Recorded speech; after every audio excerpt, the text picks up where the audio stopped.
കോഴിക്കോട് ജില്ലയിലെ പെരുവണ്ണാമൊഴിക്കടുത്താണ് ഈ പ്ലോട്ട് സ്ഥിതി ചെയ്യുന്നത്. ഒരു 30 വർഷം പഴക്കമുള്ള വീടായിരുന്നു. അതിനെ ഒന്ന് റിനോവേറ്റ് ചെയ്ത് പുതിയൊരു മോഡലിലേക്ക് കൺവേർട്ട് ചെയ്യാന്നുള്ളതായിരുന്നു നമ്മളുടെ ടാസ്ക്.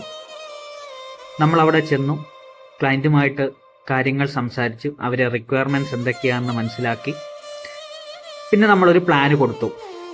എല്ലാം കുറേ തിരുത്തലുകൾ ഉണ്ടായിരുന്നു.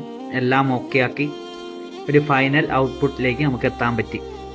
ബേസിക് ആയിട്ടുള്ള ലാൻഡ്സ്കേപ്പ്, ഇൻറ്റീരിയർ എല്ലാം ടോട്ടൽ ഒരു മേക്ക് ഓവർ തന്നെ നമ്മൾ നടത്തി. ഒരു ട്രഡീഷണൽ, കണ്ടംപററി, അതേപോലെ തന്നെ മോഡേൺ മിക്സിലാണ് നമ്മളിത് ചെയ്തിരിക്കുന്നത്. ഇൻറ്റീരിയറിനും എക്സ്റ്റീരിയറിനും ഒരേപോലെ പ്രാധാന്യം നമുക്ക് കൊടുക്കാൻ പറ്റിയിട്ടുണ്ട്. Living area, dining area, kitchen, bedroom എല്ലാം നല്ല സ്പേഷ്യസ് ആയിട്ടാണ് ചെയ്തിരിക്കുന്നത്. 4 ബെഡ്റൂമാണ് ഈ വീടിനുള്ളത്. 4 ബെഡ്റൂമും അറ്റാച്ച്ഡ് ആണ്. പ്രോപ്പറായിട്ടുള്ള ലൈറ്റ്, അതേപോലത്തെ എയർ പാസേജ്, ഇത് രണ്ടും നമ്മൾ ഉറപ്പ് വരുത്തിയിട്ടുണ്ട്. പിന്നെ ക്ലയൻറ്റിൻ്റെ മെയിൻ ആയിട്ടുള്ള ഒരു ആവശ്യമാണ് ഒരു പ്രെയർ ഏരിയ വേണം. അത് നമുക്ക് ഇതിൽ ഉൾക്കൊള്ളിക്കാൻ പറ്റിയിട്ടുണ്ട്.